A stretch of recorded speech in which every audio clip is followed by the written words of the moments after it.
It's sexist, homophobic, Islamophobic, racist. You've returned to that accusation that you made previously. What does that achieve?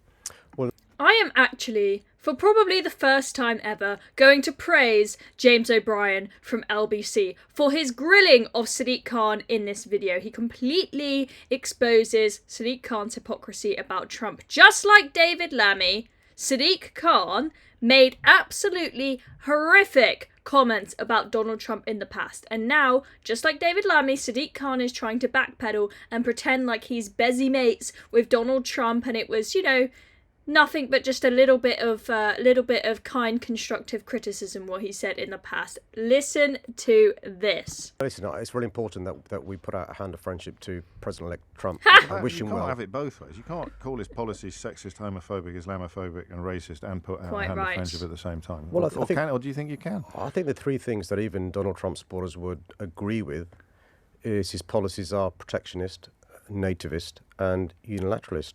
I think that poses problems, not just for our great country and the world, but also for London. Now, look, I want our government and our country to continue to have a special relationship with President Trump and the USA. One of the joys about a special relationship is like having a best mate.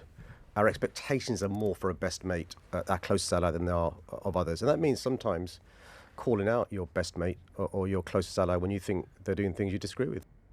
Hang on. Your best mate. Would you speak to your best mate with these words? Let's just go back to the beginning of the video. This is what you said, right? It's sexist, homophobic, Islamophobic, racist. Would you say that about your best mate as a little bit of, constructive criticism to call them out? I don't think so. And I just want to contrast this video to Sadiq Khan's recent interview on the High Performance podcast, where he wasn't being given such a harsh grilling and he was able to speak the truth of what he thinks about Trump. This is quite the contrast. If I wasn't this colour skin, if I wasn't practicing Muslim, he wouldn't have come for me. He wasn't coming for me because I'm 5'6", right? He's come for me because of, let's be frank, my ethnicity and my religion. So it's Oh my God!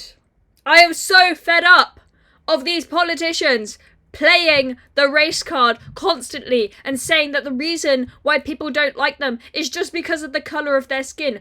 Donald Trump has criticised you, Sadiq Khan, for allowing knife crime to skyrocket under your leadership.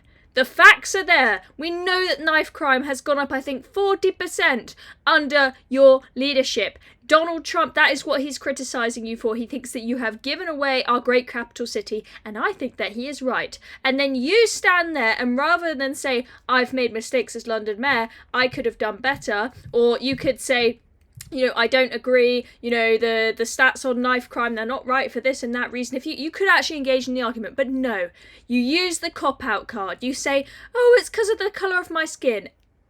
Pathetic man, honestly. incredibly personal. What worries me, though, is not about me and my family. What worries me is the fact that he's the leader of the free world. America's like a lighthouse.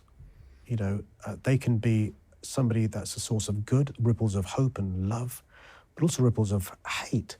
So, the fact that I was speaking out against somebody whose policies were sexist, homophobic, Islamophobic, racist, wasn't because, I wanted to come to his attention, but because I have a responsibility to speak out if I think something's affecting not just Londoners, but affecting all of us. Would I do it again? Absolutely, because you've got to speak truth to power. Wow. I mean, where do I even start with that? I mean, how many different buzzwords did he fit in there? Racist, Islamophobic, homophobic, I think he said as well. I mean, he fit every single word in there. All these isms that Trump is apparently guilty of, yet he has no evidence of it, aside from the fact that Trump has criticised him before. And apparently, if you criticise Sadiq Khan, this is Sadiq Khan's logic always, because he thinks he's perfect and he's never done anything wrong ever.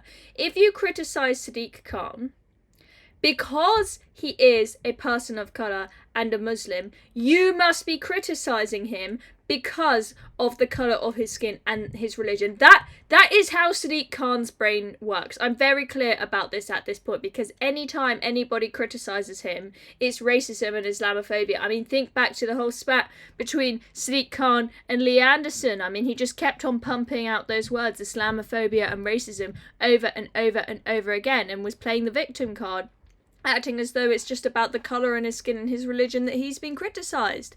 It's total and utter rubbish, and this man needs to take some responsibility for what he has done for London. And he is just one of many people that is continuing to peddle this narrative that Trump is some kind of evil, racist, fascist, Nazi that we should all be terrified of. It is simply not the case. You may disagree with his policies, Sadiq Khan, but stop peddling this utter nonsense, making him out as an evil character. He is lucky to be alive, Donald Trump, with all the assassination attempts that he has had, and they will continue if you keep peddling nonsense like that.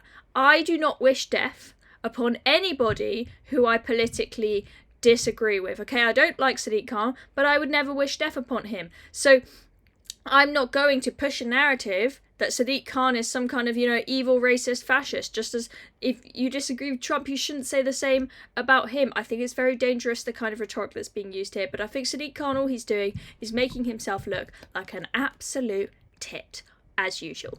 I'm Chloe Dobbs, thank you for watching this video. Make sure you subscribe to the Reason channel, and make sure you click the link below to help us out with our upcoming fundraiser, to help us do more fantastic work and journalism for you guys. Stay tuned.